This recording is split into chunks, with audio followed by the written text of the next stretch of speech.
Hey guys, ಎಲ್ಲರಿಗೂ ನನ್ನ channel ನಲ್ಲಿ ವೆಲ್ಕಮ್. ಸೊ ಗಾಯ್ಸ್, ಇವತ್ತಿನ ವಿಡಿಯೋನ ಸ್ಟಾರ್ಟ್ ಮಾಡೋಕ್ಕಿಂತ ಮುಂಚೆ ಒಂದು ಸ್ಮಾಲ್ ಅನೌನ್ಸ್ಮೆಂಟ್ ಏನಂತ ಅಂದ್ರೆ, ಸೊ ಯಾರೆಲ್ಲ ಪರ್ಸನಲ್ ರೀಡಿಂಗ್ಗೋಸ್ಕರ ಕಾಂಟ್ಯಾಕ್ಟ್ ಮಾಡಬೇಕು ಅಂತ ಅನ್ಕೊಂಡಿದ್ರ, so just for ₹300 personal reading consultation charges ನ ಇಟ್ಟಿದೀವಿ. ಸೊ ನೀವು ₹300 ಪೇ ಮಾಡಿದ್ರೆ job, career, marriage, relationship, third party situation ಬಗ್ಗೆ, ಎಕ್ಸ್ ಪರ್ಸನ್ ಬಗ್ಗೆ, ನಿಮ್ಮ ಲೈಫಲ್ಲಿ ಮುಂದೆ ಏನಾಗುತ್ತೆ ಎಲ್ಲಾದ್ರ ಬಗ್ಗೆ ನಿಮ್ಗೆ ಗೈಡೆನ್ಸ್ ಬೇಕು, ಕ್ಲಾರಿಟಿ ಬೇಕು, ತುಂಬಾನೇ ಕನ್ಫ್ಯೂಷನ್ ಅಲ್ಲಿ ಇದೀರಾ ಅಂದ್ರೆ ಈ ಒಂದು ₹300 ನ ನೀವು ರೀಡಿಂಗ್ ನ ಪಡ್ಕೊಬಹುದು. ಸೊ ನೀವು ₹300 ಪೇ ಮಾಡ್ರೆ ಎಷ್ಟು ಕ್ವಶನ್ಸ್ ಆದ್ರೂ ಕೇಳ್ಬೋದು, ಎಷ್ಟೊತ್ತಾದ್ರೂ ಮಾತಾಡ್ಬೋದು. ಇಷ್ಟೇ ಮಾತಾಡಬೇಕು, ಇಷ್ಟೇ ಕ್ವಶನ್ಸ್ ಕೇಳಬೇಕು ಅಂತ ಯಾವುದೇ ರೀತಿ ರೂಲ್ಸ್ ಅಂಡ್ ರೆಗ್ಯುಲೇಷನ್ಸ್ ಇರೋದಿಲ್ಲ. If you are really very interested, definitely ನೀವು ನಮ್ಮನ್ನ ಕಾಂಟ್ಯಾಕ್ಟ್ ಮಾಡಬಹುದು. ಈ ಒಂದು ₹300 ಆಫರ್ ಎಲ್ಲಿವರೆಗೂ ಅವೈಲಬಿಲಿಟಿ ಇದೆ ಅಂತ ಅಂದ್ರೆ ಮೇ 20th ಒಳಗಡೆ ಯಾರೆಲ್ಲ ಕಾಂಟ್ಯಾಕ್ಟ್ ಮಾಡ್ತೀರಾ, ಸೊ ಡೆಫಿನೆಟ್ಲಿ ಎಲ್ಲಾರ್ಗೂ ಕೂಡ ನಿಮ್ಗೆ ₹300 ರೀಡಿಂಗ್ ಸಿಗ್ತಾ ಇದೆ. ಮೇ 20ನೇ ತಾರೀಕು ಆದ್ಮೇಲೆ ಯಾರೆಲ್ಲ ಕಾಂಟ್ಯಾಕ್ಟ್ ಮಾಡ್ತೀರಾ ಈ ಒಂದು ₹300 ರೀಡಿಂಗ್ ನಾನು ಮತ್ತೆ ಸ್ಟಾರ್ಟ್ ಮಾಡಲ್ಲ. ಯಾಕಂತಂದ್ರೆ ಮೇ 20th ಒಳಗಡೆ ನನಗೆ ತುಂಬಾನೇ ಫ್ರೀ ಇರುತ್ತೆ, ನನ್ನ ಒಂದು ಪ್ರೊಫೆಷನಲಿ ಫ್ರೀ ಇದೆ. ಸೊ 21-22 ಆದ್ಮೇಲೆ ನಾನು ನಿಮಗೆ ಪರ್ಸನಲ್ ರೀಡಿಂಗ್ ಆಗಿರ್ಲಿ ಅಥವಾ ಟ್ಯಾರೋ ರೀಡಿಂಗ್ ವಿಡಿಯೋ ಆಗಿರ್ಲಿ ನಾನು ಪೋಸ್ಟ್ ನಾನು ಮಾಡೋದು ತುಂಬಾನೇ ಡೌಟ್ ಇದೆ ಅಂತ ಹೇಳ್ಬೋದು. Because I am doing masters.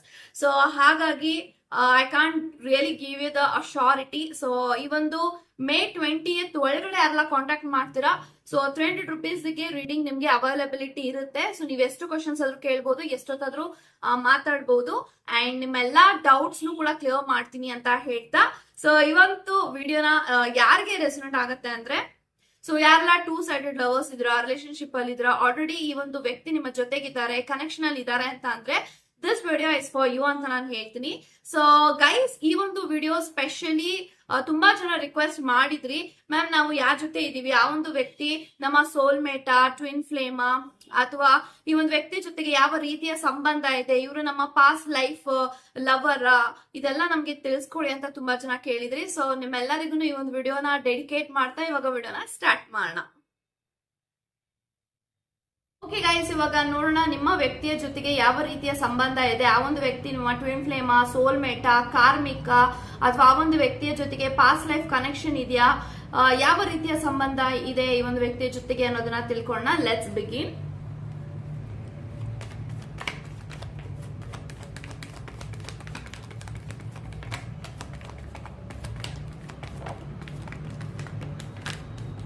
Okay, so bottom of the card ಬಂದು 5 ಆಫ್ ಪೆಂಟಿಕಲ್ಸ್ ಇದೆ. ಸೊ ಗೈಸ್, ಯಾರೆಲ್ಲ ಈ ಒಂದು ವಿಡಿಯೋನ ನೋಡ್ತಾ ಇದ್ದೀರಾ, have 5 of pentacles, so tower ಇದೆ, 8 ಆಫ್ ವ್ಯಾಂಡ್ಸ್ ಇದೆ, ಸೊ 8 ಆಫ್ ಪೆಂಟಿಕಲ್ಸ್ ಇದೆ, ಸೊ 6 ಆಫ್ ವ್ಯಾಂಡ್ಸ್ ಇದೆ, 6 ಆಫ್ ಕಪ್ಸ್ ಇದೆ, ಅಂಡ್ 10 ಆಫ್ ಸಾರ್ಡ್ಸ್ ಇದೆ, 6 of pentacles, and I have knight of wands. Okay okay guys, so ನನಗೆ ಎಲ್ಲಾ ಕಾರ್ಡ್ಸ್ ಪ್ರಕಾರ ಏನ್ ಇಂಟೆನ್ಷನ್ಸ್ ಬರ್ತಿದೆ, ಸೊ ನಿಮ್ಮ ವ್ಯಕ್ತಿ ನಿಮ್ಮ ಸೋಲ್ಮೇಟಾ, ಕಾರ್ಮಿಕ, ಟ್ವಿನ್ ಫ್ಲೇಮಾ, ಅಥವಾ ಒಂದು ವ್ಯಕ್ತಿ ನಿಮ್ಮ ಜೊತೆಗೆ ಪಾಸ್ಟ್ ಲೈಫ್ ಕನೆಕ್ಷನ್, ಇದೆಲ್ಲಾನು ಕೂಡ ತಿಳ್ಕೊಬೇಕು ಅಂತ ಅಂದ್ರೆ ಡೆಫಿನೆಟ್ಲಿ ಗೈಸ್, ನನಗೆ ಎಲ್ಲಾ ಕಾರ್ಡ್ಸ್ ಪ್ರಕಾರ ಏನ್ ಇಂಟೆನ್ಷನ್ ಬರ್ತಿದೆ ಅಂದ್ರೆ, ಈ ಒಂದು ವ್ಯಕ್ತಿ ನಿಮ್ಮ ಒಂದು past life connection, past life person ಅಂತ ನಾನು ಹೇಳ್ಬೋದು. ಅಂದ್ರೆ ಈ ಒಂದು ವ್ಯಕ್ತಿಯ ಜೊತೆಗೆ ನಿಮ್ಮ ಸಂಬಂಧ ಓದು ಜನ್ಮದಿಂದನೂ ಈ ಒಂದು ವ್ಯಕ್ತಿ ನಿಮ್ಮ ಜೊತೆಗಿದ್ದಾರೆ, ನಿಮ್ಮ ಪಾರ್ಟ್ನರ್ ಆಗಿದ್ದಾರೆ. ನಿಮ್ಮ ಲೈಫ್ ಅಲ್ಲಿ ನೀವೆಲ್ಲೇ ಹೋದ್ರು ಈ ಒಂದು ವ್ಯಕ್ತಿ ನಿಮ್ಮನ್ನ ಫಾಲೋ ಮಾಡ್ಕೊಂಡು ಬಂದಿದ್ದಾರೆ. ಸೊ ನೀವು ಹೋದಂತ ಹಾದಿಯಲ್ಲಿ ಈ ಒಂದು ವ್ಯಕ್ತಿನೂ ಕೂಡ ನಡೆದಿದ್ದಾರೆ. ಸೊ ಈ ಒಂದು ವ್ಯಕ್ತಿಯ ಜೊತೆಗೆ ನಿಮ್ಮ ಸೋಲ್ಮೇಟ್ ಕನೆಕ್ಷನ್ ಇದೆ, ಅದರ ಜೊತೆಗೆ ಈ ಒಂದು ವ್ಯಕ್ತಿ ಫ್ರಮ್ ಯುವರ್ ಪಾಸ್ಟ್ ಅಂತ ಹೇಳ್ತೀನಿ. ಸೊ ಈ ಒಂದು ವ್ಯಕ್ತಿ ಯಾರೇ ಆಗಿರ್ಲಿ, ನಿಮ್ಮ ಹಸ್ಬೆಂಡ್, ವೈಫ್, ಲವರ್, ನಿಮಗೆ ಗೊತ್ತಿರುವಂತ ವ್ಯಕ್ತಿ ಆಗಿರ್ಬೋದು, ಅಥವಾ ನಿಮಗೆ ಮನಸ್ಸಿಗೆ ಹತ್ತಿರ ಆದಂತ ವ್ಯಕ್ತಿನ ನೆನ್ಸ್ಕೊಂಡು ಈ ಒಂದು ವಿಡಿಯೋನ ನೋಡ್ತಾ ಇದ್ರ ಅಂದ್ರೆ ಆ ಒಂದು ವ್ಯಕ್ತಿಯ ಜೊತೆಗೆ ನಿಮ್ಮ ಸೋಲ್ಮೇಟ್ ಕನೆಕ್ಷನ್ ಇದೆ. ಈ ಒಂದು ವ್ಯಕ್ತಿ ನಿಮ್ಮ ಸೋಲ್ಮೇಟ್ ಆಗಿದ್ದಾರೆ ಅಂತ ಹೇಳ್ಬೋದು. ಸೊ ಇಲ್ಲಿ ಹಸ್ಬೆಂಡ್ ಅಂಡ್ ವೈಫ್, ಲವರ್ ಅನ್ನೋದಕ್ಕಿಂತ ಈ ಒಂದು ವ್ಯಕ್ತಿ ನಿಮ್ಮನ್ನ ತುಂಬಾನೇ ಅರ್ಥ ಮಾಡ್ಕೊಂಡಿದ್ದಾರೆ. ಅವರು ನಿಮ್ಮ ಜೀವನದಲ್ಲಿ ಹೇಗ್ ಬಂದ್ರು ಅಂದ್ರೆ, ಒಂದು ಅನ್ಎಕ್ಸ್ಪೆಕ್ಟೆಡ್ ಆಗಿ ನಿಮ್ಮ ವ್ಯಕ್ತಿ ನಿಮ್ಮ ಲೈಫ್ ಅಲ್ಲಿ ಬಂದಿದ್ದಾರೆ. ಸೊ ಅಂದ್ರೆ ಲೈಕ್ ಒಂದು ಕೆಟ್ಟದ ಪರಿಸ್ಥಿತಿನ ನೀವಿದ್ರಿ, ಒಂದು ರಾಂಗ್ ಟೈಮ್ ಅಲ್ಲಿ ಈ ಒಂದು ವ್ಯಕ್ತಿ ನಿಮ್ಮ ಲೈಫ್ ಅಲ್ಲಿ ಒಂದು ಬೆಳಕಾಗಿ ಬಂದಿದ್ದಾರೆ ಅಂತ ಹೇಳ್ಬೋದು. Because I am strongly eating that energy. ಈ ಒಂದು ವ್ಯಕ್ತಿ ನಿಮ್ಮ ಲೈಫ್ ಅಲ್ಲಿ ಬಂದ್ಮೇಲೆ ನಿಮ್ಮಲ್ಲೂ, ಬಿಹೇವಿಯರ್ ಅಲ್ಲೂ, ನಿಮ್ಮ ಕ್ಯಾರೆಕ್ಟರ್ ಅಲ್ಲೂ, ಅಥವಾ ನಿಮ್ಮ ಜೀವನದಲ್ಲೂ ತುಂಬಾನೇ ಬದಲಾವಣೆಗಳು ಆಗಿದಾವೆ. And in the same time ನೀವು ಅವ್ರ ಲೈಫ್ ಅಲ್ಲಿ ಡೆಫಿನೆಟ್ಲಿ ಒಂದು ಇಂಪಾರ್ಟೆಂಟ್ ರೋಲ್ ನ ಪ್ಲೇ ಮಾಡ್ತಾ ಇದ್ದೀರಾ. ಸೊ ಈ ಒಂದು ವ್ಯಕ್ತಿ ಅವರ ಲೈಫ್ ಅಲ್ಲಿ ಪ್ರತಿಯೊಂದನ್ನು ಕಳ್ಕೊಂಡಿದ್ರು. ನೀವು ಅವ್ರ ಲೈಫ್ ಅಲ್ಲಿ ಬರಕ್ಕಿಂತ ಮುಂಚೆ ಅವ್ರ ಲೈಫ್ ಅಲ್ಲಿ ಹೋಪ್ ಆಗಿರ್ಬೋದು, ಮ್ಯಾರೇಜ್ ಅನ್ನೋದ್ರ ವಿಚಾರದಲ್ಲಾಗಿರ್ಬೋದು, ಪ್ರೀತಿ ಅನ್ನೋ ವಿಚಾರದಲ್ಲಾಗಿರ್ಬೋದು, ಈ ಒಂದು ವ್ಯಕ್ತಿಗೂ ಕೂಡ ಮಲ್ಟಿಪಲ್ ಬ್ರೇಕಪ್ಸ್ ಆಗಿದಾವೆ. ಸೊ ಆ ಮಲ್ಟಿಪಲ್ ಬ್ರೇಕಪ್ಸ್ ಅಲ್ಲಿ ತುಂಬಾನೇ ಒಂದು ರಾಂಗ್ ವ್ಯಕ್ತಿಗಳನ್ನ ಇವರು ಮೀಟ್ ಮಾಡಿ ರಾಂಗ್ ಎಕ್ಸ್ಪೀರಿಯನ್ಸ್ ಆಗಿದೆ. ಸೊ ನೀವು ಅವ್ರ ಲೈಫ್ ಅಲ್ಲಿ ಬಂದ್ಮೇಲೆ ಒಂದು ನಿಜವಾದ ಪ್ರೀತಿ ಅಂದ್ರೆ ಏನು, ನಿಜವಾದ ಕನೆಕ್ಷನ್ ಅಂದ್ರೆ ಏನು, ಒಂದು ಸಂಬಂಧ ಅಂದ್ರೆ ಏನು, ಲೈಫ್ ಎಷ್ಟು ಬ್ಯೂಟಿಫುಲ್ ಆಗಿದೆ, ಲೈಫ್ ಅಂದ್ರೆ ಏನು, ಪ್ರತಿಯೊಂದನ್ನು ಕೂಡ ಈ ಒಂದು ವ್ಯಕ್ತಿಗೆ ನೀವು ಅವ್ರ ಲೈಫ್ ಅಲ್ಲಿ ಬಂದ ಮೇಲೆ ಪ್ರತಿಯೊಂದನ್ನು ಕೂಡ ಅವ್ರಿಗೆ ಎಕ್ಸ್ಪೀರಿಯನ್ಸ್ ಆಗಿದೆ. ಸೊ ಈ ಒಂದು ವ್ಯಕ್ತಿ ನಿಮ್ಮ ಡೆಸ್ಟಿನೇಷನ್ ಅಲ್ಲಿ ಇದ್ರು, ಆ ಒಂದು ಕಾರಣಕ್ಕೆ ಈ ಒಂದು ವ್ಯಕ್ತಿ ನಿಮ್ಮ ಲೈಫ್ ಅಲ್ಲಿ ಬಂದಿದ್ದಾರೆ. So this person is your destination partner, soulmate connection, and ಈ ಒಂದು ವ್ಯಕ್ತಿ ನಿಮ್ಮ ಪಾಸ್ಟ್ ಲೈಫ್ ಕನೆಕ್ಷನ್ ಅಲ್ಲಿ ಇದ್ದಂತ ವ್ಯಕ್ತಿನೇ ಆಗಿದ್ದಾರೆ ಅಂತ ಹೇಳ್ಬೋದು. ಈ ಒಂದು ವ್ಯಕ್ತಿ ಜೊತೆಗೆ ನಿಮ್ಮ ಸಂಬಂಧ ಯಾವ ತರ ಇದೆ ಅಂದ್ರೆ ಒಂದು ಟಾಮ್ ಅಂಡ್ ಜೆರಿ ತರ ಇದೆ. ಸೊ ನಿಮಗೆ ನಿಮ್ಮ ಪಾರ್ಟ್ನರ್ಗೆ ಯಾವಾಗ್ಲೂ ಕೂಡ ಜಗಳ ಆಗ್ತಿರತ್ತೆ, ಮಿಸ್ಅಂಡರ್ಸ್ಟ್ಯಾಂಡಿಂಗ್ಸ್ ಆಗ್ತಿರತ್ತೆ, ಮನಸ್ತಾಪಗಳಾಗ್ತಿರತ್ತೆ. ಎಷ್ಟೇ ನೀವಿಬ್ರು ನಿಮ್ಮ ವ್ಯಕ್ತಿಯಿಂದ ನೀವೆಷ್ಟೇ ದೂರ ಓಡ್ತಾ ಇದ್ರು, ಅವ್ರು ನಿಮ್ನ ಫಾಲೋ ಮಾಡ್ತಾನೆ ಇರ್ತಾರೆ, ನಿಮ್ಗೆ ಯಾವಾಗ್ಲೂ ರೇಗಿಸ್ತಾನೆ ಇರ್ತಾರೆ, ಕಾಲ್ ಎಳಿತಾನೆ ಇರ್ತಾರೆ. ಸೊ ನಿಮ್ಗೆ ಯಾವಾಗ್ಲೂ ಕೂಡ ಕೋಪ ಮಾಡಿಸ್ತಾನೆ ಇರ್ತಾರೆ, ಬೇಜಾರ್ ಮಾಡ್ತಾನೆ ಇರ್ತಾರೆ. ಈ ಒಂದು ವ್ಯಕ್ತಿ ನಿಮ್ಮನ್ನ ಯಾವುದೇ ಕಾರಣಕ್ಕೂ ಬಿಟ್ಟು ಹೋಗೋದೇ ಇಲ್ಲ. ಸೊ ಅಷ್ಟು ಮಟ್ಟಿಗೆ ನಿಮ್ಮಿಬ್ರ ಮಧ್ಯ ಒಂದು ಆ ಒಂದು ಬಾಂಡಿಂಗ್ ಏನಿದೆ, ಆ ಒಂದು ಬಾಂಡಿಂಗ್ ತುಂಬಾನೇ ಸ್ಟ್ರಾಂಗ್ ಇದೆ ಅಂತ ಹೇಳ್ಬಹುದು. ಸೊ ಈ ಒಂದು ಕನೆಕ್ಷನ್ ಅಲ್ಲಿ ತುಂಬಾನೇ ನಂಬಿಕೆ ಇದೆ, ಪ್ರೀತಿ ಇದೆ, ಗೌರವ ಇದೆ, ವಿಶ್ವಾಸ ಇದೆ. ಸೊ ಎಲ್ಲದಕ್ಕಿಂತ ಹೆಚ್ಚಾಗಿ ಒಂದು ಬೆಸ್ಟ್ ಫ್ರೆಂಡ್ ಗಿಂತ ಹೆಚ್ಚಾಗಿ ನಿಮ್ಮ ಪಾರ್ಟ್ನರ್ ನಿಮ್ಮ ಜೊತೆಗಿದ್ದಾರೆ. ಸೊ ಒಬ್ರಿಗೊಬ್ರು ಯಾವುದೇ ಕಾರಣಕ್ಕೂ ಒಂದು ಯಾವುದೇ ಕ್ಷಣದಲ್ಲೂ ಈ ಒಂದು ಸಂಬಂಧವನ್ನ ಆಗಿರ್ಲಿ, ಈ ಒಂದು ಪ್ರೀತಿನಾಗಿರ್ಲಿ ಬಿಟ್ಟೇ ಕೊಟ್ಟಿಲ್ಲ. ಸೊ ಅಷ್ಟು ಮಟ್ಟಿಗೆ ನಿಮ್ಮಿಬ್ರ ಮಧ್ಯೆ ಎಷ್ಟೇ ಜಗಳ ಆಡ್ತಾ ಇರಿ, ನಿಮ್ಮ ಪಾರ್ಟ್ನರ್ನ ಇವಾಗ ಸಪೋರ್ಟ್ ಮಾಡ್ಬೇಕು ಅಂತ ಬಂದ ಕ್ಷಣದಲ್ಲೆಲ್ಲ ನೀವು ಸಪೋರ್ಟ್ ಮಾಡಿದಿರಾ, ಕೈ ಹಿಡಿದಿದ್ದೀರಾ, ಸೊ ಸಹಾಯಕ್ಕೆ ಮಾಡಿದಿರಾ. ಸೊ ಈ ಒಂದು ವ್ಯಕ್ತಿ ನೀವು ತುಂಬಾ ಹೆಲ್ಪ್ ಮಾಡಿದಿರಾ. ಅದೆಲ್ಲದಕ್ಕೂ ಈ ಒಂದು ವ್ಯಕ್ತಿ ತುಂಬಾನೇ ಗ್ರೇಟ್ಫುಲ್ ಆಗಿದ್ದಾರೆ.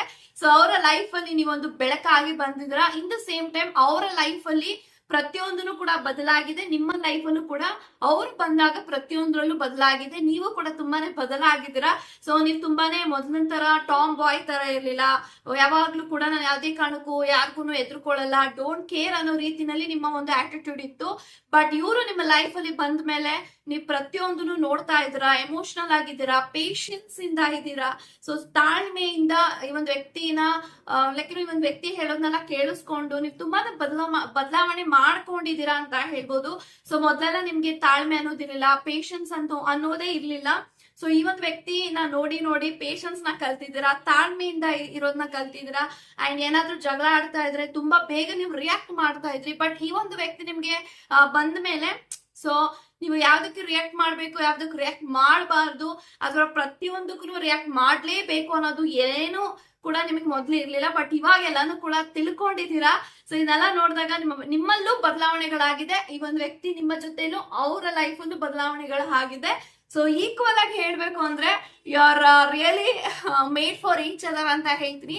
ಸೊ ಈ ಒಂದು ವ್ಯಕ್ತಿ ನಿಮ್ಮ ಒಂದು ಪಾರ್ಟ್ ಆಫ್ ಯುವರ್ ಲೈಫ್. ಈ ಒಂದು ವ್ಯಕ್ತಿ ಏನೇ ಆದ್ರೂ ಅವ್ರು ಯಾವತ್ತಿಗೂ ನಿಮ್ಮನ್ನ ಬಿಟ್ಕೊಡಲ್ಲ, ನೀವ್ ಯಾವತ್ತೂ ಅವ್ರನ್ನ ಬಿಟ್ಕೊಡಲ್ಲ. ಸೊ ನೀವ್ ಎಷ್ಟೇ ಜಗಳ ಆಡ್ತಾ ಇದ್ರೆ ಆ ಒಂದು ಜಗಳಕ್ಕೆ ಮುಕ್ತಾಯ ಆಗೋದೇ ಸಾರಿ ಇಂದ. ಸೊ ಡೆಫಿನೆಟ್ಲಿ ಯಾವ್ದೇ ರೀತಿ ಈಗೋ ಇಲ್ದೆ, ಯಾವ್ದೇ ರೀತಿ ಆಟಿಟ್ಯೂಡ್ ಇಲ್ದೆ ನೀವು ಖಂಡಿತ ಪ್ರೀತಿ ಅಂತ ಬಂದಾಗ ಇಬ್ರು ಕೂಡ ಪ್ರೀತಿಗೆ ಸರೆಂಡರ್ ಆಗೋ ರೀತಿ ಎಲ್ಲವೂ ಕೂಡ ನಿಮ್ಮಿಬ್ಬರ ಒಂದು ಮಧ್ಯ ಪ್ರೀತಿನ ತುಂಬಾ ಸ್ಟ್ರಾಂಗ್ ಮಾಡ್ತಾ ಇದೆ ಡೇ ಬೈ ಡೇ. ಸೊ ಈಗಲೂ ಕೂಡ ನೀವಿಬ್ರು ನೋ ಕಾಂಟ್ಯಾಕ್ಟ್ ಅಲ್ಲಿ ಇರ್ಬೋದು, ಆನ್ ಅಂಡ್ ಆಫ್ ಕಮ್ಯುನಿಕೇಶನ್ ಅಲ್ಲಿ ಇರ್ಬೋದು. ಬಟ್ ಇಬ್ರಿಗೂ ಕೂಡ ಗೊತ್ತಿದೆ ಅವ್ನ್ ಬಿಟ್ರೆ ನನಗೆ ಯಾರು ಇಲ್ಲ, ನನಗ್ ಬಿಟ್ರೆ ಅವ್ನ್ ಯಾರಿಗೂ ಇಲ್ಲ. ಸೊ ನಾವಿಬ್ರು ಮೇಡ್ ಫಾರ್ ಈಚ್ ಅದರ್. ಅವ್ನ್ ಎಷ್ಟೇ ದೂರ ಹೋಗ್ತಾ ಇರ್ಲಿ, ಅವ್ಳು ಎಷ್ಟೇ ದೂರ ಹೋಗ್ತಾ ಇರ್ಲಿ, ಒಂದು ನಂಬಿಕೆ ಇದೆ, ಈ ಒಂದು ವ್ಯಕ್ತಿ ನನ್ನ ಎಲ್ಲಿಗೂ ಕರ್ಕೊಂಡು ಹೋಗೇ ಹೋಗ್ತಾರೆ. ಅವ್ರ ಲೈಫ್ ಅಲ್ಲಿ ಎಷ್ಟೇ ಕಷ್ಟ ಬರ್ಲಿ, ಇವ್ರು ನನಗೆ ಏನು ಹೇಳ್ದೆ ಡಿಸಿಷನ್ ತಗೊಳ್ಳಲ್ಲ. ಇದೆಲ್ಲಾನು ಕೂಡ ನಿಮ್ಗೂ ಗೊತ್ತಿದೆ, ಅವ್ರಿಗೂ ಕೂಡ ಗೊತ್ತಿದೆ. ಸೊ ನಿಮ್ಮಿಬ್ರ ಮಧ್ಯೆ ಅಷ್ಟು ಮಟ್ಟಿಗೆ ಗಾಢವಾದಂತ ಒಂದು ಸ್ಟ್ರಾಂಗ್ ಬಾಂಡಿಂಗ್ ಇದೆ ಅಂತ ಹೇಳ್ಬೋದು. So definitely this person is very much happy to have you. So ಅವ್ರು ಹೇಳ್ಕೊಳ್ಳಲ್ಲ, ಸೊ ನನ್ನ ವ್ಯಕ್ತಿ ನನ್ನ ಒಂದು ಪ್ರೀತಿನಲ್ಲಿದ್ರೆ, ನನ್ನ ಜೀವನದಲ್ಲಿ ಇದ್ರೆ ನನಗೆ ಮೋಟಿವೇಶನ್, ಪವರ್, ಕರೇಜ್ ಎಲ್ಲವೂ ಕೂಡ ಬರುತ್ತೆ. ಇವ್ರನ್ನ ನೋಡಿದಾಗೆಲ್ಲ ಇನ್ಸ್ಪಿರೇಷನ್ ಆಗ್ತಾನೆ ಇರುತ್ತೆ. ಸೊ ನಾನು ಇನ್ನೂ ನನ್ನ ಜೀವನದಲ್ಲಿ ಮುಂದೆ ಬರ್ಬೇಕು, ಮುಂದೆ ನನ್ನ ಜೀವನದಲ್ಲಿ ಎಲ್ಲಾನು ಕೂಡ ನೋಡ್ಬೇಕು, ಇದೆಲ್ಲ ಅವ್ರಿಗೆ ತುಂಬಾ ಹುಮ್ಮಸ್ ಬರುತ್ತೆ ನಿಮ್ಮನ್ನ ನೋಡಿದಾಗ. But you always deserve to this person. Life ಅಲ್ಲಿ ನೀವು ಇರೋದಕ್ಕೆ ನೀವು ಡಿಸರ್ವ್ ಮಾಡ್ತೀರಾ, ಅಂಡ್ ಅವರು ನಿಮ್ಮ ಲೈಫ್ ಅಲ್ಲಿ ಇರೋದಕ್ಕೆ ಅವರು ಕೂಡ ಡಿಸರ್ವ್ ಮಾಡ್ತಾರೆ. You deserve this person and this person deserves you ಅಂತ ಹೇಳ್ಬೋದು. ಬಟ್ ನಿಮ್ಮಿಬ್ರು ಮಧ್ಯ ಒಂದು ಬಾಂಡಿಂಗ್ ಏನಿದೆ, ಆ ಬಾಂಡಿಂಗ್ ಎಲ್ಲಾರ ತರ ಅಲ್ಲ. ಸೊ ನೀವು ಮಾತು ಬಿಟ್ಟಿರಿ ಅಥವಾ ಒಂದ್ ವ್ಯಕ್ತಿ ನಿಮ್ಮ ಮೇಲೆ ಕೋಪ ಮಾಡ್ಕೊಂಡೇ ಇರ್ಲಿ, ಬಟ್ ಒಂದು ಟೈಮ್ ಅಂತ ಬಂದಾಗ, ಇವಾಗ ನನ್ನ ವ್ಯಕ್ತಿಗೆ ನಾನು ಅಂದ್ರೆ ಅವಕಾಶ ಇದೆ, ಸಹಾಯಕ್ಕೆ ಬೇಕು ಅಂದಾಗ ಆ ಒಂದ್ ವ್ಯಕ್ತಿ ಕರೆತಾರೋ ಬಿಡ್ತಾರೋ, ಈ ಒಂದ್ ವ್ಯಕ್ತಿ ನಿಮಗ್ ಗೊತ್ತಾಗ್ಬಿಡುತ್ತೆ, ಆ ಒಂದು ಸಮಯದಲ್ಲಿ ಅವ್ರಿಗೆ ಹೆಲ್ಪ್ ಮಾಡ್ತೀರಾ, ಸಹಾಯಕ್ಕೆ ಹೋಗ್ತೀರಾ. ಇದೆಲ್ಲ ಒಂದು ಮ್ಯಾಗ್ನೆಟಿಕ್ ಅಟ್ರಾಕ್ಷನ್ ಇದೆ ನಿಮ್ಮಿಬ್ರು ಮಧ್ಯ. ಸೊ ಅದೆಷ್ಟು ಮಟ್ಟಿಗೆ ಗಾಢವಾಗಿ ನಿಮ್ಗೆ ಇನ್ಸ್ಟೆನ್ಸ್ ಹೇಳ್ತಾನೆ ಇರುತ್ತೆ ಅಂದ್ರೆ, ಇವಾಗ ನನ್ನ ವ್ಯಕ್ತಿ ಬೇಜಾರಲ್ಲಿದ್ದಾರೆ, ನಿಮ್ಮ ವ್ಯಕ್ತಿ ಇವಾಗ ಕೋಪ ಮಾಡ್ಕೊಂಡಿದ್ದಾರೆ, ನಿಮಗ್ ಟಕ್ ಟಕ್ ಅಂತ ಗೊತ್ತಾಗ್ಬಿಡುತ್ತೆ ಈ ಒಂದ್ ವ್ಯಕ್ತಿ ಯಾವ ತರ ಇದಾರೆ, ಯಾವ ಕ್ಷಣದಲ್ಲಿ ಯಾವ ತರ ರಿಯಾಕ್ಟ್ ಮಾಡ್ತಾರೆ, ಅಂಡ್ ಇವ್ರ ಮೂಡ್ ಚೆನ್ನಾಗಿದ್ಯಾ ಚೆನ್ನಾಗಿಲ್ವಾ ಎಲ್ಲಾನು ಕೂಡ ನೀವು ತಿಳ್ಕೊಂಡಿದ್ರೆ. ಇನ್ ದ ಸೇಮ್ ಟೈಮ್ ಅವರು ಕೂಡ ನಿಮ್ಮ ಬಗ್ಗೆ ತುಂಬಾನೇ ಅರ್ಥ ಮಾಡ್ಕೊಂಡಿದ್ದಾರೆ. ಸೊ ನಿಮ್ಮಿಬ್ರು ಮಧ್ಯೆ there is lot of understanding ಅಂತ ಹೇಳ್ಬೋದು. ಸೊ ನಿಮ್ಮ ವ್ಯಕ್ತಿನ ನೀವು ಮಾತ್ರ ಅರ್ಥ ಮಾಡ್ಕೊಳಕ್ಕೆ ಸಾಧ್ಯ, ಅಂಡ್ ನಿಮ್ಮ ವ್ಯಕ್ತಿ ಮಾತ್ರ ಅರ್ಥ ಮಾಡ್ಕೊಳಕ್ಕೆ ಸಾಧ್ಯ. ಸೊ ನಿಮ್ಮ ವ್ಯಕ್ತಿ ಗೊತ್ತಿದೆ, ನನ್ನ ವ್ಯಕ್ತಿ ಇಂಟ್ಯೂಷನ್ ತುಂಬಾನೇ ಚೆನ್ನಾಗಿದೆ, ಒಂದ್ ವ್ಯಕ್ತಿಗೆ ನಾನು ಏನೇ ಹೇಳಿಲ್ಲ ಅಂದ್ರೂ ಆ ಒಂದ್ ವ್ಯಕ್ತಿಗೆ ಎಲ್ಲ ಅರ್ಥ ಆಗೋಗ್ಬಿಡುತ್ತೆ. So this kind of a lover and partner I need in my life. But ಆ ದೇವ್ರು ನಂಗೆ ಅದೇ ರೀತಿ ನನ್ನ ವ್ಯಕ್ತಿನ ನನಗೆ ಹುಡುಗರಾಗಿ ಕೊಟ್ಟಿದ್ದಾರೆ, ಒಂದು ಗಿಫ್ಟ್ ಆಗಿ ಕೊಟ್ಟಿದ್ದಾರೆ. ಸೊ ಇದನ್ನೆಲ್ಲ ನೋಡಿದಾಗ this person with very much happy that you are already there person ಅಂತ ಅವ್ರು ಆಲ್ರೆಡಿ ಅಕ್ಸೆಪ್ಟ್ ಮಾಡಿದ್ದಾರೆ. So this person is having lot of emotional bonding with you. So ಇವರ ಜೊತೆಗೆ ಅವ್ರಿಗೆ ಏನ್ ಮಲ್ಟಿಪಲ್ ಬ್ರೇಕಪ್ಸ್ ಆಗಿದೆ ಹಿಂದೆ, ಇದ್ರಲ್ಲೆಲ್ಲ ಒಂದ್ ವ್ಯಕ್ತಿಗೆ ನಂಬಿಕೆ ಪ್ರೀತಿ ಅನ್ನೋದು ಏನೂ ಇಲ್ಲ, just attraction, just for time pass ಅಂತ ಅವ್ರ ಜೊತೆಗಿದ್ದು ಇರ್ತಾ ಇದ್ರು. ಬಟ್ ನೀವು ಅವ್ರ ಲೈಫ್ ಅಲ್ಲಿ ಬಂದ ಮೇಲೆ ಡೆಫಿನೆಟ್ಲಿ ಅವರು ಒಂದು ಒಳ್ಳೆ ಬುದ್ಧಿನೂ ಕಲ್ತಿದ್ದಾರೆ. ಸೊ ಯಾಕಂತ ಅಂದ್ರೆ ಅವ್ರು ತುಂಬಾ ಸತಿ ಇದೆಲ್ಲ ಅವ್ರು ಎಮೋಷನಲ್ ಆಗಿ ಯೋಚನೆ ಮಾಡ್ತಿರ್ಲಿಲ್ಲ, ಅಥವಾ ನಂದೊಂದು ಬದುಕು ಅನ್ನೋದು ಅವ್ರು ಯಾವುದೇ ರೀತಿ ಮುಖ್ಯನೇ ಕೊಡ್ತಾ ಇರ್ಲಿಲ್ಲ, ಅಂದ್ರೆ ಇಂಪಾರ್ಟೆನ್ಸ್ ಕೊಡ್ತಾ ಇರ್ಲಿಲ್ಲ. ಯಾಕಂತಂದ್ರೆ ಈ ಒಂದ್ ವ್ಯಕ್ತಿ ಇವತ್ ನಾನು ಚೆನ್ನಾಗಿದ್ರೆ, ಈ ಕ್ಷಣ ನನ್ ಖುಷಿ ಆಗಿದ್ದೀನಿ, ಇಷ್ಟು ಸಾಕು, ನನ್ ಫ್ಯೂಚರ್ ಬಗ್ಗೆ ಒಂದ್ ವ್ಯಕ್ತಿ ಪ್ಲಾನೇ ಮಾಡ್ತಿರ್ಲಿಲ್ಲ. ಬಟ್ ನೀವು ಅವ್ರ ಲೈಫ್ ಅಲ್ಲಿ ಬಂದ್ಮೇಲೆ ಅವ್ರು ಪ್ಲಾನ್ ಮಾಡ್ತಿದ್ದಾರೆ, ಜೀವನ ಎಷ್ಟು ಚೆನ್ನಾಗಿದೆ ಅಂತ ಅರ್ಥ ಮಾಡ್ಕೊಂತಿದ್ದಾರೆ, ಅಂಡ್ ಪರ್ಸ್ಪೆಕ್ಟಿವ್ ಆಫ್ ಲೈಫ್ ಅನ್ನೋದು ಅವ್ರಿಗೆ ಗೊತ್ತಾಗ್ತಾ ಇದೆ, ಎಲ್ಲಾನು ಕೂಡ ಅವ್ರಿಗೆ ಗೊತ್ತಾಗ್ತಾ ಇದೆ. ಅಂದ್ರೆ ಅವ್ರಿಗೆ ನೀವು ಸಿಕ್ಕಿದಾಗ ಮಾತ್ರ ಇದೆಲ್ಲ ಗೊತ್ತಾಗಿರೋದು. This is what I am getting the energy. But this person feel most attraction affection. ಈ ಒಂದ್ ವ್ಯಕ್ತಿ ಮುಂದೆ ಎಷ್ಟೇ ಜನ ಓಡಾಡ್ತಾ ಇರ್ಲಿ ಅಥವಾ ಇವ್ರಿಗೆ ಫ್ಲರ್ಟ್ ಮಾಡ್ತಾ ಇರ್ಲಿ, ಇವ್ರ ಹತ್ರ ಅವ್ರ ಎನರ್ಜಿ ಅವ್ರಿಗೆ ಪಾಸೇ ಆಗಲ್ಲ. ಸೊ ಅವ್ರ ಮುಂದೆ ಎಷ್ಟೇ ತುಂಬಾ ಜನ ಲೈಕ್ ಇವಾಗ ನಾವ್ ಚೆನ್ನಾಗಿದ್ದೀವಿ, ನಾವ್ ಖುಷಿಯಾಗಿದ್ದೀವಿ ಅಂದಾಗ ತುಂಬಾ ಜನಕ್ಕೆ ಜಲಸ್ ಆಗುತ್ತೆ. ಅಂಡ್ ತುಂಬಾ ಸತಿ ನಿಮ್ಮ ವ್ಯಕ್ತಿನ ಯೂಸ್ ಕೂಡ ಮಾಡ್ಕೋತಾರೆ ಕೆಲವೊಬ್ರು, ಇನ್ನೋಸೆನ್ಸ್ ನ ನಿಮ್ಮ ವ್ಯಕ್ತಿನ ಫ್ಲರ್ಟ್ ಮಾಡೋದು, ಅಥವಾ ಅವ್ರ ಮುಂದೆ ಎಷ್ಟೇ ಫ್ಲರ್ಟ್ ಮಾಡ್ತಾ ಇದ್ರು, ಅಥವಾ ಎಷ್ಟೇ ಅವ್ರ ಕೊಲೀಗ್ಸ್ ಆಗಿರ್ಬೋದು, ಅವ್ರ ಫ್ರೆಂಡ್ಸ್ ಆಗಿರ್ಬೋದು, ಎಷ್ಟೇ ಕಾಲ್ ಎಳಿತಾ ಇದ್ರು ಅವ್ರಿಗೆ ಅಲ್ಲಿ ಅಟ್ರಾಕ್ಟೇ ಆಗಲ್ಲ. ಬಟ್ ನೀವು ಅವ್ರು ಕಾಲ್ ಮಾಡಿದಾಗ, ಮೆಸೇಜ್ ಮಾಡಿದಾಗ ನಿಮ್ಮ ಮೇಲೆ ತುಂಬಾ ಮನ್ಸಾಗತ್ತೆ, ನನ್ನ ವ್ಯಕ್ತಿ ಜೊತೆಗೆ ಇವಾಗ ಮಾತಾಡ್ಬೇಕು, ನನ್ನ ವ್ಯಕ್ತಿ ಜೊತೆಗೆ ಫ್ಲರ್ಟ್ ಮಾಡ್ಬೇಕು, ನಿಮ್ಮ ಕಾಲ್ ಎಳಿಬೇಕು, ಇದೇ ಆ ಒಂದು ವ್ಯಕ್ತಿ ತರ ಓಡ್ತಿರತ್ತೆ. Because this person is so much of attached to you. So ಇವ್ರ ಮುಂದೆ ಎಷ್ಟೇ ಜನ ಫ್ಲರ್ಟ್ ಮಾಡ್ತಾ ಇರ್ಲಿ, ಎಷ್ಟೇ ಜನ ಇವ್ರಿಗೆ ಕಾಲ್ ಎಳಿತಾ ಇರ್ಲಿ, ಇವ್ರು ಅಷ್ಟು ಸುಲಭವಾಗಿ ಯಾರಿಗೂ ಬೀಳಲ್ಲ, ಅಷ್ಟು ಸುಲಭವಾಗಿ ಯಾರಿಗೂ ಕೂಡ ಇವರು ಆ ಟೈಮ್ ನ ಕೊಡಲ್ಲ. ಸೊ ನಿಮಗೆ ಈ ಒಂದು ವ್ಯಕ್ತಿ ಪ್ರೀತಿ ಮಾಡ್ತಿದ್ದಾರೆ, ಸಿಕ್ಕಿದ್ದಾರೆ, ಕೊಡ್ತಿದ್ದಾರೆ ಅನ್ನೋ ಮಾತ್ರಕ್ಕೆ ಇವ್ರು ಎಲ್ಲಾರ್ಗು ಟೈಮ್ ಕೊಡ್ತಾರೆ, ಪ್ರೀತಿ ಮಾಡ್ತಾರೆ ಅಂತ ಏನು ಇಲ್ಲ. ಬಿಕಾಸ್ ಈ ಒಂದು ವ್ಯಕ್ತಿಯ ಒಂದು ಲೈಫ್ ಅಲ್ಲಿ ಒಬ್ಬರಿಗೆ ಒಂದು ಸ್ಪೆಷಲ್ ಸ್ಥಾನನ ಕೊಟ್ರೆ, ಆ ಒಂದು ಸ್ಥಾನವನ್ನ ಅವ್ರಿಗೆ ಮಾತ್ರ ಮೀಸಲಿಟ್ಟಿರ್ತಾರೆ. ಸೊ ಅವರ ಲೈಫ್ ಅಲ್ಲಿ ನೀವೊಂದು ಇಂಪಾರ್ಟೆಂಟ್ ವ್ಯಕ್ತಿ ಅನ್ನೋ ಸ್ಥಾನನ ನೀವು ಪಡ್ಕೊಂಡಿದ್ದೀರಾ. ಅಂಡ್ ಈ ಒಂದು ವ್ಯಕ್ತಿ ಗೊತ್ತಿದೆ, ನನ್ನ ವ್ಯಕ್ತಿನ ಕಳ್ಕೊಂಡ್ರೆ ಈ ಒಂದು ವ್ಯಕ್ತಿನ ಬೇರೆಯವರಿಂದ ರಿಪ್ಲೇಸ್ ಮಾಡಕ್ ಆಗಲ್ಲ. ದಿಸ್ ಪರ್ಸನ್ ಇಸ್ ಇರ್ರಿಪ್ಲೇಸಬಲ್ ಅನ್ನೋದು ಅವ್ರಿಗೆ ಗೊತ್ತಿದೆ. So this person feel very much happy. So ನೀವು ಅವ್ರ ಲೈಫ್ ಅಲ್ಲಿ ಇದ್ದಾಗ, ನೀವು ಅವ್ರ ಜೀವನದಲ್ಲಿ ಇದ್ದಾಗ ಅವ್ರಿಗೆ ತುಂಬಾನೇ ಖುಷಿ ಅನ್ನೋದಾಗತ್ತೆ. ಸೊ ಅವ್ರಿಗೆ ಇವತ್ತು ಖುಷಿ ಆಗಿದ್ದಾರೆ, ಸಂತೋಷವಾಗಿದ್ದಾರೆ ಅಂದ್ರೆ ನೀವು ಆ ಒಂದು ಖುಷಿನ ಕೊಟ್ಟಿದ್ದೀರಾ. ಸೊ ಅಂಡ್ ಈ ಒಂದು ಕನೆಕ್ಷನ್ ಅಲ್ಲಿ this person is full of satisfied. So ತುಂಬಾನೇ ಸ್ಯಾಟಿಸ್ಫ್ಯಾಕ್ಷನ್ ಅಲ್ಲಿ ಇದಾರೆ, ತೃಪ್ತಿಯಲ್ಲಿದ್ದಾರೆ. ಈ ಒಂದು ಕನೆಕ್ಷನ್ ಅಲ್ಲಿ ನೀವು ಯಾವ್ದೇ ಕಾರಣಕ್ಕೂ ಬರ್ಡನ್ ಮಾಡ್ತಾ ಇಲ್ಲ, ಜಗಳ ಮಾಡ್ತಾ ಇಲ್ಲ, ಮಿಸ್ಅಂಡರ್ಸ್ಟ್ಯಾಂಡಿಂಗ್ ಮಾಡ್ಕೋತಾ ಇಲ್ಲ, ಏನು ಮಾಡ್ಕೋತಾ ಇಲ್ಲ, ಜೆಲಸಿ ಪಡ್ತಾ ಇಲ್ಲ, ಏನು ಮಾಡ್ಕೋತಾ ಇಲ್ಲ. ನಿಮ್ಮ ಪಾರ್ಟ್ನರ್ಗೆ ನೀವು ಟೈಮ್ ಕೊಡ್ತೀರಾ, ಪ್ರೀತಿ ಮಾಡ್ತಾ ಇದ್ರಾ, ಆ ಪ್ರೀತಿನಲ್ಲಿ ಯಾವುದೇ ರೀತಿ ಎಕ್ಸ್ಪೆಕ್ಟೇಷನ್ ಇಲ್ಲ, ನಿಸ್ವಾರ್ಥದಿಂದ ನೀವು ಪ್ರೀತಿ ಮಾಡ್ತಾ ಇದ್ರಾ, ನಿಷ್ಕಲ್ಮಶವಾಗಿ ನೀವು ಪ್ರೀತಿ ಮಾಡ್ತಾ ಇದ್ದೀರಾ. ಸೊ ಇದೆಲ್ಲಾನು ನೋಡಿದಾಗ ದಿಸ್ ಪರ್ಸನ್ ಫೀಲ್, ನನಗೆ ಅಂತೂ ನಂಗೆ ಒಂದು ಒಳ್ಳೆ ವ್ಯಕ್ತಿ ನನ್ನ ಲೈಫ್ ಅಲ್ಲಿ ಕೊಟ್ಟಿದ್ದಾರೆ. ಇವ್ರ ಜೊತೆಗೆ ಏನೋ ಒಂದು ಋಣಾನುಬಂಧ ಇದೆ, ಸಂಬಂಧ ಇದೆ. ಆ ಋಣಾನುಬಂಧನ ಯಾವತ್ತಿಗೂ ನನ್ನ ವ್ಯಕ್ತಿಯ ಋಣನ ನಾನು ತೀರ್ಸಕ್ ಆಗಲ್ಲ. This is what this person feel. But ಈ ಒಂದ್ ವ್ಯಕ್ತಿನ ನಾನು ಇಷ್ಟಪಡ್ತೀನಿ, ಲವ್ ಮಾಡ್ತೀನಿ, ಕೇರ್ ಮಾಡ್ತೀನಿ ಅಂತ ಈ ಒಂದ್ ವ್ಯಕ್ತಿ ಬಡಬಡ ಅಂತ ಮಾತಾಡಲ್ಲ, ಬಟ್ ಅವ್ರ ಆಕ್ಷನ್ ಅಲ್ಲಿ ತೋರಿಸ್ಕೊಳ್ತಾರೆ ಅಂತ ಹೇಳ್ತಾ, so this person is from your past and ಈ ಒಂದು ವ್ಯಕ್ತಿಯ ಜೊತೆಗೆ ನಿಮ್ಗೆ ಸೋಲ್ಮೇಟ್ ಕನೆಕ್ಷನ್ ಇದೆ ಅಂತ ಹೇಳ್ತಾ, ಗಾಡ್ ಬ್ಲೆಸ್ ಯು ಗೈಸ್.